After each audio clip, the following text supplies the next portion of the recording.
ಮೂಲಕ ತೋರಿಸ್ತೇನೆ. ಚೆನ್ನಾಗಿ ಬೆಳೆಯೋರಿಗೆ ಆಲ್ರೆಡಿ ಗೊತ್ತಿರ್ತೈತೆ. ಯಾವುದೇ ಕಾರಣಕ್ಕೂ ಗಿಡಗಳು ನಾವು ಮೊದಲಿಗೆನೆ ಸಪೋರ್ಟ್ ಕೊಟ್ಟು ನಿಲ್ಲಿಸುವ ತರ ಗಿಡಗಳನ್ನ ಬೆಳೆಸಿದರೆ ಸಮ್ವೇರ್ ನಾವೆಲ್ಲ ಅರ್ಜೆಂಟ್ ಮಾಡ್ತಾ ಇದ್ದೀವಿ. ಗಿಡಗಳಿಗೆ ವಯಸ್ಸಿಗೂ ಮುಂಚೆ ನಾವೆಲ್ಲ ಅವಕ್ಕೆ ಕಾಯಿ ಹಿಡಿಲಿಕ್ಕೆ ಫೋರ್ಸ್ ಮಾಡ್ತಾ ಇದೀವಿ ಅಂತ ಅರ್ಥ. ತಾನು ತನ್ನಷ್ಟಕ್ಕೆ ತಾನು ನಿಲ್ಲುವಷ್ಟು ಸಶಕ್ತವಾಗಿರ್ಬೇಕು. ಆಮೇಲೆ ಇದ್ರದ್ದು ಇನ್ನೊಂದು ಮುಖ್ಯವಾಗಿ ಸ್ಟಾರ್ಟ್ ಆಗುತ್ತೆ ಮುಂಚೆ ಹೇಳ್ತೇನೆ, ದಾಳಿಂಬೆ ಬೆಳೆಯ ಮೂಲ ಗುಣಧರ್ಮ ಏನಿದೆ ಅಂತ ಒಂದು 3 ಪಾಯಿಂಟ್ ಇದಾವೆ ಅದರದ್ದು. ಅದನ್ನು ಸ್ವಲ್ಪ ಅರ್ಥ ಮಾಡ್ಕೊಳ್ರಿ. ಇದು ಇನ್ಡಿಟರ್ಮಿನೇಟ್ ಪ್ಲಾಂಟ್ ಅಂತೀವಿ ಬಾಟನಿಕಲಿ. ಅಂದರೆ ವರ್ಷ ಪೂರ್ತಿ ಚಿಗುರು ಇರ್ತದೆ, ವರ್ಷ ಪೂರ್ತಿ ಹೂ ಬಿಡುತ್ತೆ, ವರ್ಷ ಪೂರ್ತಿ ಕಾಯಿನೂ ಸೆಟ್ಟಿಂಗ್ ನ್ಯಾಚುರಲ್ ಆಗಿ ಆಗುತ್ತೆ. ಸಪೋಸ್ ನಿಮ್ಮ ಮನೆ ಹತ್ರ ಒಂದು ಗಿಡ ಇದ್ದು ಅದಕ್ಕೆ ಏನು ಮಾಡ್ಬೇಡ್ರಿ, ನೀರು ಗೊಬ್ಬರ ಕೊಡ್ತಾ ಇದ್ರೆ ಈ ಪ್ರೋಸೆಸ್ ಕಂಟಿನ್ಯೂಸ್ ನಡೀತೈತೆ. ಅಂದ ಅರ್ಥ ಒಂದು ಗಿಡದಲ್ಲಿ ನೀವು ಏಕಕಾಲಕ್ಕೆ ಚಿಗುರನ್ನು ಕಾಣ್ಬೋದು, ಹೂವು ಕಾಣ್ಬೋದು, ಸಣ್ಣ ಕಾಯಿ, ಮೀಡಿಯಂ ಕಾಯಿ, ದೊಡ್ಡ ಕಾಯಿ ಎಲ್ಲವೂ ಇರ್ತವೆ. ಅದನ್ನ ನಾವು ನಮ್ಮ ಬೆಳೆ ಅಂತಂದೇಳಿ ಒಂದೇ ಸತಿ ಹೂ ಬಿಡುವ ಸಲುವಾಗಿ ನಮ್ಮ ಎಲ್ಲ ಸರ್ಕಸ್ಸು ಅದರ ಸುತ್ತುತ್ತೆ. ನಾವು ಮಾಡುವ ಎಲ್ಲ ಪ್ರಯತ್ನಗಳು ಒಂದೇ ಸತಿ ಹೂ ಬಿಡಲಿ, ಒಂದೇ ಸತಿ ನಮಗೆ ಕಾಯಿ ಕಟಾವಾಗಲಿ ಅಂತಂದೇಳಿ ಈ ಒಂದು ಪ್ರಯತ್ನದಲ್ಲಿ ನಾವು ಆ ಗಿಡದ ಏನು ಮೂಲ ಗುಣಧರ್ಮ ಇದೆ ಅದರ ಮೇಲೆ ಹೆಚ್ಚಿಗೆ ಒತ್ತಡ ಹಾಕಿದ್ರೆ ಕ್ರಾಪ್ ರೆಸ್ಪಾನ್ಸ್ ಕಡಿಮೆ ಆಗುತ್ತೆ. ಅಂದರೆ ಅದು ನಾವು ಮಾಡ್ತಕ್ಕಂಥ ಏನು ಬೇಸಾಯ ಕ್ರಮಗಳಿಗೆ ಅದು ರೆಸ್ಪಾನ್ಸ್ ಕೊಡೋದನ್ನ ನಿಲ್ಲಿಸುತ್ತೆ. ಕೆಲವೊಂದ್ಸತಿ ಯಾರು ಕೇಳಿರ್ಬೋದು, ಅಂದರೆ ಅವರು ಹೋದ್ ಸತಿ ಚೆನ್ನಾಗಿತ್ತು ಫ್ಲವರಿಂಗ್ ಅದೆಲ್ಲ, ಬಟ್ ಯಾಕೋ ಈ ಸತಿ ಏನ್ ಮಾಡಿದ್ರು ಫ್ಲವರಿಂಗ್ ಬರ್ತಾ ಇಲ್ಲ, ಬರೀ ಗಂಡು ಹೂವು ಬರ್ತದವೆ. ಈ ಥರದ್ದೆಲ್ಲ ಸಮಸ್ಯೆಗಳು ಬರೋದು ಯಾಕೆಂದ್ರೆ ಅತಿಯಾಗಿ ರೆಗ್ಯುಲೇಟ್ ಮಾಡಿದ್ರೆ. ಅದನ್ನ ಹೇಳ್ತೀನಿ, ಸ್ಟ್ರೆಸ್ಸು ಮತ್ತು ರೆಸ್ಟಿಂಗ್ ಪೀರಿಯಡ್ ಬಗ್ಗೆ ಮುಖ್ಯವಾಗಿ ಹೇಳ್ತೀನಿ. ಆ ಹಂತದ ಬಂದಾಗ ಯಾವುದೇ ಕಾರಣಕ್ಕೂ ಗಿಡಗಳನ್ನು ಈ ಥರ ಗುಂಪಾಗಿ ಬೆಳೆಸಬಾರ್ದು. ಸಪೋರ್ಟ್ ಕೊಟ್ಟು ನಿಲ್ಲೋ ಥರ ಅಂತೂ ಗಿಡ ಯಾವತ್ತೂ ಇರಲೇಬಾರ್ದು. ಆದಷ್ಟು ತನ್ನಷ್ಟಕ್ಕೆ ತಾನೇ ನಿಂತ್ಕೊಳ್ಳುವಂತೆ ಗಿಡದ ಕಾಂಡ ಬೆಳವಣಿಗೆ. ಯಾಕಂದ್ರೆ it is perennial crop. Botanical it is A perennial crop. ಅಂದರೆ 20 ರಿಂದ 25 ವರ್ಷ ಇರುವಂತಹ ಗಿಡ ಅದು. ನಾವೇನೋ 3 ವರ್ಷ 4 ವರ್ಷಕ್ಕೆ ಬೆಳೆಯಾಗಿ ಬೆಳೀತಿದ್ದೀವಿ. ಅದು ಬಾಟನಿಕಲ್ 20 ರಿಂದ 25 ವರ್ಷ. ಅಂದ್ರೆ ಅದಕ್ಕೆ ಕಾಂಡ ತನ್ನಷ್ಟಕ್ಕೆ ತಾನೇ ಕಾಯಿಗಳನ್ನು ಹೊತ್ತುಕೊಂಡು ನಿಲ್ಲುವಂತಹ ಶಕ್ತಿ ಇದೆ ಅದಕ್ಕೆ. ಆದರೆ ಅಲ್ಲಿ ತನಕ ನಾವು ಅದನ್ನ ಬೆಳೆಸಬೇಕು. ಅದಕ್ಕಿಂತ ಬೇಗ ನಾವು ಅದಕ್ಕೆ ಒತ್ತಡ ಹಾಕಿದ್ರೆ ಪ್ರಾಬಬಲಿ ಅದರದ ಲೈಫ್ ಎಕ್ಸ್ಪೆಕ್ಟೆನ್ಸಿ ನಾವು ಕಡಿಮೆ ಆಗುತ್ತೆ. ಏನಿರಬೇಕು ಆರ್ಕಿಟೆಕ್ಚರ್ 3 ವಿಷಯಗಳು. Ground clearance very very very important. ಯಾವ್ಯಾವಕ್ಕೆ ಪ್ರತಿಯೊಂದಕ್ಕೂ ಡಿಸೀಸ್ಗೆ ಲಿಂಕ್ ಮಾಡ್ತಾ ಹೋಗ್ತೀನಿ ನಾ ಇಲ್ಲಿ. ಗ್ರೌಂಡ್ ಕ್ಲಿಯರೆನ್ಸ್ ಅಂದ್ರೆ ಒಂದು 2 ರಿಂದ 2.5 ಅಡಿಯಷ್ಟು ಯಾವುದೇ ಕಾರಣಕ್ಕೂ ಚಿಗುರುಗಳು ಬೇರೆ ಏನು ಇಲ್ಲದೆ ಇದ್ರೆ, ರೆಂಬೆ ಕೊಂಬೆಗಳು ಇಲ್ಲದೆ ಇದ್ರೆ, ಯಾಕಂದ್ರೆ ಇಲ್ಲಿ ಬರುವಂತ ಅಂಥಕ್ನೋಸ್ ಆಗಿರ್ಬೋದು, ಫ್ರೂಟ್ ಸ್ಪಾಟ್, ಸರ್ಕಸ್ಪೋರ್ ಆಗಿರ್ಬೋದು, ಬೇರೆ ಎಲ್ಲವೂ ಇನ್ಕ್ಲೂಡಿಂಗ್ ಬ್ಯಾಕ್ಟೀರಿಯಲ್ ಬ್ಲೈಟ್ ಇವೆಲ್ಲವೂ ಏನು ರೋಗ ಬಾಧಿತ ಎಲೆಗಳು, ಕಾಯಿ, ಕಡ್ಡಿ ನೆಲದ ಮೇಲೆ ಬಿದ್ದಿರ್ತಾವಲ್ಲ, ಅಲ್ಲಿಂದನೇ ಗಾಳಿಯ ಮೂಲಕ ಅಥವಾ ನೇರವಾಗಿ ಮಳೆ ಹನಿಗಳ ನೀರು ಚೆಲ್ಲಿ ಸಿಡಿದಾಗ ಅದರ ಮೂಲಕ ಗಿಡಗಳಿಗೆ ರೋಗ ಬರುವ ಸಾಧ್ಯತೆ ಇರ್ತದೆ. ಸಪೋಸ್ ನೀವು ಇಲ್ಲಿ ಈ ತರ ಕಟ್ ಮಾಡಿಲ್ಲ ಅಂದ್ರೆ, ಇಲ್ಲೇ ರಂಬೆ ಕೊಂಬೆಗಳಿದ್ರೆ ಮಣ್ಣಿಗೆ ಹತ್ರ ಇದ್ರೆ ಅವು ಬೇಗ ಹತ್ಕಂತಲ್ಲ. ಒಂದು ಸ್ಟೆಪ್ ಹಾಕಿಕೊಟ್ಟಂಗಾಗುತ್ತೆ, ಬೇಗ ಗಿಡಕ್ಕೆ ಅವು ರೋಗ ಉಲ್ಬಣ ಆಗೋ ಸಾಧ್ಯತೆ ಇರ್ತದೆ. ಇದು 1ನೇ ಪಾಯಿಂಟ್. ಅದಾದ್ಮೇಲೆ ರೆಂಬೆ ಕೊಂಬೆಗಳಲ್ಲಿ ಆದಷ್ಟು ಈಗಿನ ವಾತಾವರಣದಲ್ಲಿ ವಿಲ್ಟ್ ಸ್ವಲ್ಪ ಹೆಚ್ಚಿಗೆ ಸಮಸ್ಯೆ ಮಾಡ್ತಿರೋದ್ರಿಂದ ಮಲ್ಟಿ ಸ್ಟೆಮ್ ಇಂಪಾರ್ಟೆಂಟ್. ಸಿಂಗಲ್ ಸ್ಟೆಮ್ಗಿಂತ ಮಲ್ಟಿಪಲ್ ಸ್ಟೆಮ್ 2 ರಿಂದ 3 ಕಾಂಡಗಳನ್ನು ಬಿಡೋದು ಒಂದು ರೀತಿ ಸೇಫ್. ಒಂದೇ ಕಾಂಡ ಬಿಟ್ಟಾಗ ವಿಲ್ಟ್ ಹೆಚ್ಚಿಗೆ ಎಕ್ಸ್ಪೆಕ್ಟೆಡ್ ಇರೋ ಕಡೆ ಆದಷ್ಟು 2 ರಿಂದ 3 ಕಾಂಡ ಬಿಡೋದು ಒಳ್ಳೆಯದು. ಯಾಕಂದ್ರೆ ಅದನ್ನ ಮುಂದೆ ಬಂದಾಗ ವಿಲ್ಟ್ದಲ್ಲಿ ಹೇಳ್ತೀನಿ. The important thing is 11 to 4 o'clock. ಬೆಳಗ್ಗೆ 11 ಗಂಟೆಯಿಂದ 4 ಗಂಟೆಯವರೆಗಿನ ಬೆಳಕು ಏನಿದೆ, ಬಿಸಿಲು ಏನಿದೆ, ಗಿಡದ ಎಲ್ಲ ಭಾಗಕ್ಕೂ ಹೋಗುವ ಥರ, ಎಲ್ಲ ಭಾಗಕ್ಕೂ ರೀಚ್ ಆಗೋ ಥರ ನಾವು ಅದರದ ಶೇಪನ್ನ ಮಾಡ್ಕೋಬೇಕು.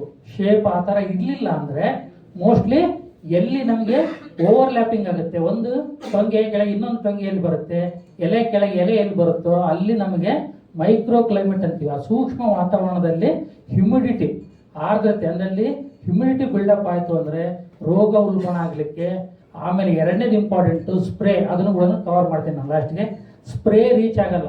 ಡೆನ್ಸ್ ಕೆನೋಪಿ, ಹೆಚ್ಚಾಗಿ ಗಿಡದ ಎಲೆಗಳ ಸಾಂದ್ರತೆ ಇದ್ರೆ, ರೆಂಬೆ ಕೊಂಬೆಗಳು ಹೆಚ್ಚಾಗಿದ್ರೆ, ಮೊದಲಿನ ಫೋಟೋದಲ್ಲಿ ಇತ್ತಲ್ಲ ಈ ಥರದಲ್ಲಿ ಏನಾದ್ರು ಇದ್ರೆ ಇದರಲ್ಲಿ ಸ್ಪ್ರೇ ಏನಾದ್ರು ರೀಚ್ ಆಗುತ್ತಾ? ಎಲ್ಲ ಕಡೆ ನೆವರ್, ಆಗೋದೇ ಇಲ್ಲ.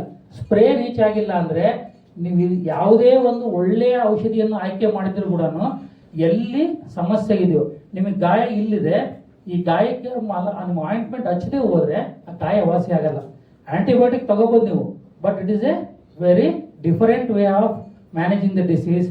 ಇಲ್ಲಿ ರೀಚ್ ಆದರೆ ಕಾಂಟ್ಯಾಕ್ಟ್ ಫಂಜಿಸೈಡ್ಸ್ ಇಂದಾನೆ ನಿಮಗೆ ಮೆಜಾರಿಟಿ ಸಮಸ್ಯೆಗಳು ಕಂಟ್ರೋಲ್ ಆಗ್ತವೆ. ಆಮೇಲೆ ಇನ್ನೊಂದು ಸಿಸ್ಟಮಿಸಿಟಿ ಅದು ಬಂದಾಗ ಲಾಸ್ಟ್ಗೆ ಆ ವಿಷಯ ಬಗ್ಗೆ ಹೇಳ್ತೇನೆ. ಹಾಗಾಗಿ ಈ 11 to 4 o'clock ಪೀರಿಯಡ್ದಲ್ಲಿ ಲೈಟು ಹೆಚ್ಚಾಗಿ ಎಲ್ಲ ಕಡೆ ಬೀಳುವ ಥರ ಗಿಡದ ಆಕಾರವನ್ನು ಕೊಡೋದು, ಟ್ರೈನಿಂಗ್ ಅಂತೀವಿ ನಾವು, ಪ್ರೂನಿಂಗ್ ಆ್ಯಂಡ್ ಟ್ರೈನಿಂಗ್. ಈ ಎರಡು ಭಾಳ ಇಂಪಾರ್ಟೆಂಟು. ಎಲ್ಲ ಮೆಜಾರಿಟಿ ರೋಗ ನಿರ್ವಹಣೆ ಇಲ್ಲಿಂದನೇ ಸ್ಟಾರ್ಟ್ ಆಗುತ್ತೆ. ಪ್ಲಾಂಟ್ ಆರ್ಕಿಟೆಕ್ಚರ್ ಇಲ್ಲಿ ಫೇಲ್ ಆದರೆ, ಇಲ್ಲಿ ನಾವು ಡೆನ್ಸ್ ಆಗಿ ಇಟ್ಕೊಂಡ್ರೆ ನಮಗೆ ಸಮಸ್ಯೆ ಜಾಸ್ತಿ. ಆಮೇಲೆ ಪ್ರೂನಿಂಗ್ ಮಾಡೋ ಟೈಮಲ್ಲಿ ನಮಗೆ ಆಪ್ಷನ್, ಎಲ್ಲಿ ಹೆಚ್ಚಿನ ರೆಂಬೆ ಕೊಂಬೆಗಳಿದಾವೆ, ಎಲ್ಲಿ ರೋಗಬಾಧಿತ ರೆಂಬೆ ಕೊಂಬೆಗಳಿದಾವೆ ಅವನ್ನ ತೆಗಿಲಿಕ್ಕೆ ಒಂದು ಆಪ್ಷನ್ ಇರ್ತೈತೆ. ಅಲ್ಲಿ ನಾವು ಆಗಿರುವಂಥ ವ್ಯತ್ಯಾಸನ ಸರಿಪಡಿಸ್ಕೋಬೇಕು. ಹಾಗಾಗಿ ನೀವು ಪ್ರೂನಿಂಗ್ ಮಾಡಿಸ್ತೀರಲ್ಲ, ಆ ಟೈಮಲ್ಲಿ ಏನು ಲೇಬರ್ ಬಂದಿರ್ತಾರೆ ಅವ್ರ ಜೊತೆ ಸ್ವಲ್ಪ ಮಾನಿಟರ್ ಮಾಡಬೇಕು, ಅವ್ರಿಗೆ ಗೈಡೆನ್ಸ್ ಕೊಡಬೇಕು. ಅವರಷ್ಟಕ್ಕೆ ಅವ್ರಿಗೆ ಬಿಟ್ಟರೆ ನಿಮಗೆ ಬೇಕಾದ ಶೇಪು ಬರೋದಿಲ್ಲ. ಆಲ್ಮೋಸ್ಟ್ ಶೇಪ್ ಹೆಂಗಿರ್ಬೇಕು, ಛತ್ರಿ ಥರ ಇರಬೇಕು. ಗಿಡದ ಕ್ಯಾನೋಪಿ ಛತ್ರಿ ಥರ ಇದ್ದರೆ ಹೆಂಗಿರ್ಬೇಕು, ಛತ್ರಿ ಥರ ಅಂದರೆ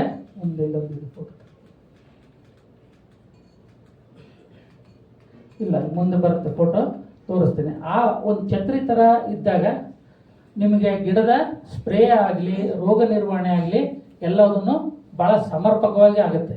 ಅದು ಇಲ್ಲದೆ ಹೋದರೆ ರೋಗ ನಿರ್ವಹಣೆ ಮಾಡೋದು ಸಾಧ್ಯನೇ ಇಲ್ಲ. ಅಲ್ಲಿದ್ದ ನಿಮಗೆ ಎಂಥದೇ ಔಷಧಿ ಸಿಂಪಡಣೆ ಮಾಡೋದು ಕೂಡ ರೋಗ ನಿರ್ವಹಣೆ ಅನ್ನೋದು ಎಫಿಕಸಿ ಅನ್ನೋದು ಭಾಳ ಕಡಿಮೆ ಆಗುತ್ತೆ. ಇನ್ನೊಂದು important issue micro nutrient management. ಯಾಕಂದರೆ ಸೂಕ್ಷ್ಮ ಪೋಷಕಾಂಶಗಳು ಗಿಡಕ್ಕೆ ಅವಶ್ಯಕವಿರುವ ಸಮಯದಲ್ಲೇ ಸರಿಯಾಗಿ ಸಿಕ್ಕರೆ ಗಿಡದ ಆರೋಗ್ಯ ಚೆನ್ನಾಗಿರುತ್ತೆ. ಗಿಡದ ಆರೋಗ್ಯ ಎಷ್ಟು ಸದೃಢವಾಗಿರುತ್ತೋ ಅಷ್ಟು ರೋಗ ಸಹಿಷ್ಣುತೆ ಅಂದರೆ ಟಾಲರೆನ್ಸು, ರೆಸಿಸ್ಟೆನ್ಸು ಆಟೋಮೆಟಿಕ್ಕಾಗಿ ಬಿಲ್ಡಪ್ ಆಗುತ್ತೆ. ಇದರಲ್ಲಿ ರೆಗ್ಯುಲರಾಗಿ ಆಗ್ತಕ್ಕಂಥ ಕೆಲವೊಂದು ಮಿಸ್ಟೇಕ್ಸನ್ನು ನಾನು ಹೇಳಲಿಕ್ಕೆ ಇಷ್ಟಪಡ್ತೀನಿ. ಒಂದೇನಪ್ಪ ಅಂದರೆ, ನಮಗೆ ಮಾರ್ಕೆಟಲ್ಲಿ ಸಲ್ಫೇಟ್ ಫಾರ್ಮು ಮತ್ತು ಚಿಲೇಟೆಡ್ ಫಾರ್ಮಲ್ಲಿ 2 ಟೈಪು ಮೈಕ್ರೋನ್ಯೂಟ್ರಿಯೆಂಟ್ಸು ಸಿಗ್ತವೆ. ನಮಗಿರೋದು 2 ಆಪ್ಷನ್ನು, ಒಂದು ಸಾಯಿಲ್ ಅಪ್ಲಿಕೇಶನ್ನು, ಒಂದು ಫೋಲಿಯಾರ್ ಅಪ್ಲಿಕೇಶನ್ ಸ್ಪ್ರೇ ಮಾಡೋದು. ಯಾವಾಗ ಯಾವುದನ್ನು ಮಾಡಬೇಕು ಅನ್ನೋದು ಭಾಳ ಮುಖ್ಯ. ಚಿಲೇಟೆಡ್ ನ್ಯೂಟ್ರಿಯೆಂಟ್ಸ್ದು ಕಾಸ್ಟ್ ವೈಸ್ ಬಂದಾಗ ರಿಲೇಟಿವ್ಲಿ ಸ್ವಲ್ಪ ಕಾಸ್ಟ್ಲಿ ಇರ್ತವೆ, ಮತ್ತು ಸಲ್ಫೇಟ್ ಫಾರ್ಮಲ್ಲಿ ಇರ್ತಕ್ಕಂಥವು ಸ್ವಲ್ಪ ಕಡಿಮೆ ಕಾಸ್ಟ್ ಇರ್ತವೆ. ಅವನ್ನ ಯಾವ ಥರ ನಾವು ಚಿಲೇಷನ್ ಮಾಡ್ಕೋಬೇಕು ಅನ್ನೋದನ್ನು ಹೇಳ್ತೇನೆ. ಬಟ್ ಇಲ್ಲಿ ಮುಖ್ಯವಾಗಿ ಗಮನಿಸಬೇಕಾಗಿರೋ ಅಂಶ ಏನಪ್ಪ ಅಂದರೆ, ಈ ಬೋರಾನ್ ಮತ್ತು ಕ್ಯಾಲ್ಸಿಯಮನ್ನು ನಾವು ಸಪ್ರೇಟಾಗಿ ಸ್ಪ್ರೇ ಮಾಡಬೇಕು. ಉಳಿದ ಪೋಷಕಾಂಶಗಳನ್ನು, ಲಘು ಪೋಷಕಾಂಶಗಳನ್ನು ರೆಡಿ ಮಿಕ್ಸ್ ಇರ್ತಾವೆ, ಅಂದರೆ 5-6 ಪೋಷಕಾಂಶಗಳಿರ್ತಕ್ಕಂಥ ರೆಡಿ ಫಾರ್ಮುಲೇಷನ್ಸು ಮಿಕ್ಮೇಲ್ ಅಂತ ಸುಮಾರು ಇದೆ ಮಾರ್ಕೆಟಲ್ಲಿ, ಅವನ್ನ ಉಪಯೋಗ ಮಾಡಿರಿ. ಬಟ್ ಕ್ಯಾಲ್ಸಿಯಂ ಬೋರಾನನ್ನು ಸಪ್ರೇಟ್. ಯಾಕೆ ಅಂತ ಹೇಳ್ತೀನಿ ಅಂದರೆ, ಬೋರಾನ್ ಅವೈಲಬಿಲಿಟಿ ಇದು ಚಿತ್ರ ಏನಪ್ಪ ಅಂದರೆ, ಇಲ್ಲಿ ಯಾಕೆ ಹಾಕಿ ನಾನಂದರೆ, ಮೇಲ್ಗಡೆ pH ಹಾಕಿದ್ದೀನಿ. ಇದು ಆ pH ಸೊಲ್ಯೂಷನ್ pH ಅಥವಾ ಸಾಯಿಲ್ pH, ಆ pH ಎಷ್ಟಿದೆಯಲ್ಲ ಸ್ಟಾರ್ಟಿಂಗ್ 4ರಿಂದ 10 ತನಕ pH ಹಾಕಿದ್ದೀವಿ. ಈ ಬಾಕ್ಸ್ ದೊಡ್ಡದಾಗ್ತಾ ಇದೆ ಅಂದರೆ ಅದರ ಲಭ್ಯತೆ ಹೆಚ್ಚಿಗೆ ಆಗ್ತಾಯಿದೆ ಅಂತ ಅರ್ಥ. ಬಾಕ್ಸಿಂದು ಸಣ್ಣದಾಗ್ತಾ ಇದೆ ಅಂದರೆ ಅದರ ಲಭ್ಯತೆ ಗಿಡಕ್ಕೆ ಕಡಿಮೆ ಆಗ್ತಿದೆ ಅಂತ. ಇಲ್ಲಿ ನಾವು ನೈಟ್ರೋಜನಿಂದ ಹಿಡಿದು ಎಲ್ಲವನ್ನು ತಗೊಂಡಿದ್ದೀವಿ. ಒಂದು ಜನರಲ್ ರೂಲ್ ಏನಪ್ಪ ಅಂದರೆ, 6.5 to 7.5 pH ಅಲ್ಲಿ majority nutrients availability, majority of the nutrients availability will be improved. ಯಾಕಂದ್ರೆ 6.5 to 7.5 ಇದು ಭಾಳ ಮುಖ್ಯ.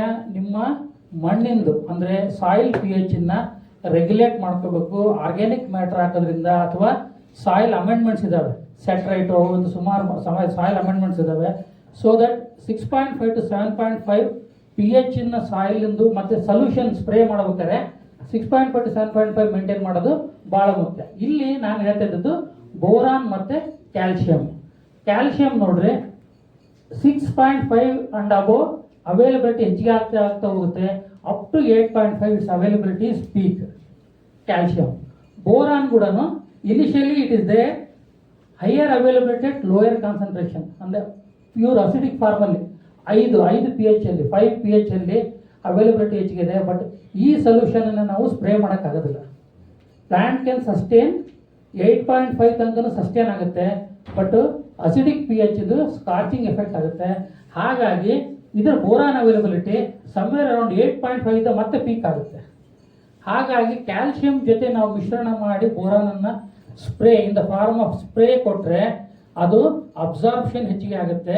ಪ್ಲಸ್ ಎರಡೂ ನ್ಯೂಟ್ರಿಯೆಂಟ್ದು ರಿಕ್ವೈರ್ಮೆಂಟ್, ಪ್ಲಾಂಟ್ ರಿಕ್ವೈರ್ಮೆಂಟ್ ಯಾವ ಹಂತದಲ್ಲಿ ಅವು ಎರಡು ಬೇಕಲ್ಲ ಅದು ಆಲ್ಮೋಸ್ಟ್ ಸೇಮ್ ಇರೋದ್ರಿಂದ ಎರಡನ್ನು ಸಪರೇಟಾಗಿ ಕೊಡಿ, ಉಳಿದ ನ್ಯೂಟ್ರಿಯೆಂಟ್ಸನ್ನು ಸಪರೇಟಾಗಿ ಕೊಡೋದು ಭಾಳ important. This is what I would like to convey here. Micro nutrients ಉಳಿದವೆಲ್ಲವೂ ಸಪ್ರೇಟಾಗಿ ಹೋಗ್ಬೇಕು, ಕ್ಯಾಲ್ಸಿಯಂ ಬೋರಾನು ಸಪ್ರೇಟಾಗಿ ಹೋಗ್ಬೇಕು. ಇಲ್ಲಿ ಗ್ರೋತ್ ಸ್ಟೇಜ್ ಮೇಲೆ ಯಾವ್ಯಾವ ನ್ಯೂಟ್ರಿಯೆಂಟು ಯಾವಾಗ ಮೇಜರಾಗಿ ಬೇಕು ಅನ್ನೋದನ್ನು ಇಂಪಾರ್ಟೆಂಟಾಗಿ ಹಾಕಿದ್ದೀನಿ ಇಲ್ಲಿ. ವಿತ್ರೇಲ್ ಸಿಂಪಡಣೆ ನಂತರ ನಮಗೆ ಅಲ್ಲಿಂದನೂ NPK ಮತ್ತು ಮೈಕ್ರೋ ನ್ಯೂಟ್ರಿಯೆಂಟ್ಸ್ ಏನಿದ್ದಾವೆ ಸ್ಪ್ರೇನೇ ಮಾಡಲಿ, ಸ್ಪ್ರೇ ಮಾಡಿದಾಗ ಸ್ವಲ್ಪ ಬೇಗ ಗಿಡ ಅಬ್ಸರ್ವ್ ಮಾಡ್ಕೊಳ್ಳುತ್ತೆ, ಆಕ್ಟಿವೇಟ್ ಆಗ್ತವೆ. ಅದೇ ನೀವು ಮಣ್ಣಿಗೆ ಹಾಕಿದರೆ ಅದು ಗಿಡ ಹೀರ್ಕೊಂಡು ಮೇಲ್ಗಡೆ ಎಲ್ಲಿ ಅವಶ್ಯಕತೆ ಇರುತ್ತಲ್ಲ ಅಲ್ಲಿಗೆ ಬರೋ ಅಷ್ಟೊತ್ತಿಗೆ ಭಾಳಷ್ಟು ಸಮಯ ಬೇಕಾಗುತ್ತೆ. ನಮಗೆ 30ನೇ ದಿನ ಹೂ ಕಾಣಕ್ಕೆ ಸ್ಟಾರ್ಟ್ ಆಗ್ತವೆ ಇತ್ರೇಲ್ ಆದ ನಂತರ. ಅಂದರೆ ಅದರದ್ದು ಪ್ರೈಮರಿ ಯಾವಾಗಿದ್ದ ಆಕ್ಟಿವೇಟ್ ಆಗಿರುತ್ತೆ 15ನೇ ದಿನದಿಂದನೇ ಇದು ಬಡ್ಸ್ ಅಂತ ಹೇಳ್ತೀವಿ ಕಣ್ಣುಗಳು, ಅಲ್ಲಿಂದ ಆ ಹಣ್ಣು ಹೂವಿನ ಮೊಗ್ಗು ಹೊರಗೆ ಬರೋಕ್ಕೆ ಸ್ಟಾರ್ಟ್ ಆಗಿರುತ್ತೆ, ಆಕ್ಟಿವೇಟ್ ಆಗಿರುತ್ತೆ. ಅಂದರೆ ನಾವು ಇತ್ರೇಲ್ ಹೊಡೆದು 15ನೇ ದಿನಕ್ಕೆ ಮೈಕ್ರೋ ನ್ಯೂಟ್ರಿಯೆಂಟ್ ಅವೈಲೇಬಿಲಿಟಿ ಅವಶ್ಯಕತೆ ಇರ್ತದೆ. ನಾವು ಅವಾಗ ಮಣ್ಣಿಗೆ ಹಾಕಿದ್ನಪ್ಪ ಅಂದರೆ ಅದು ಅವೈಲೇಬಿಲಿಟಿ ಆಗಿಲ್ಲ. ಹಾಗಾಗಿ ಸ್ವಲ್ಪ ಬೇಗ ಮಣ್ಣಿಗೆ ಹಾಕಬೇಕು. ಬಟ್ ಇಮಿಡಿಯೇಟಾಗಿ ಫೋಲಿಯರ್ ಸ್ಪ್ರೇ ನಾವು ಸಿಂಪಡಣೆ ಮೂಲಕ ಮೈಕ್ರೋ ನ್ಯೂಟ್ರಿಯೆಂಟ್ನ ಅವಾಗಿಂದ ಅವಾಗೆ ಕೊಡೋದು ಭಾಳ ಮುಖ್ಯ. ಮಣ್ಣಿಗೆ ಹಾಕೋದಾಗ ಹೆಚ್ಚಿನ ಪ್ರಮಾಣದಲ್ಲಿ ಹಾಕಬೇಕಾಗುತ್ತೆ. ಯಾಕಂದರೆ ಎಫಿಕಸಿ ನೀವು 100 ಗ್ರಾಮ್ ಮಣ್ಣಿಗೆ ಹಾಕಿದರೆ ಅದರಿಂದ 5ರಿಂದ 10 ಗ್ರಾಮ್ ಮಾತ್ರ ಗಿಡ ಹೀರ್ಕೊಳ್ತೈತೆ, ಉಳಿದದ್ದನ್ನು ಹೀರ್ಕೊಳ್ಳೋಕ್ಕಾಗೋದಿಲ್ಲ. ಹಾಗಾಗಿ ಸ್ಪ್ರೇ ಮೂಲಕನೇ ಮೈಕ್ರೋ ನ್ಯೂಟ್ರಿಯೆಂಟ್ ಮ್ಯಾನೇಜ್ಮೆಂಟ್ ಮಾಡೋದು ಭಾಳ ಮುಖ್ಯ.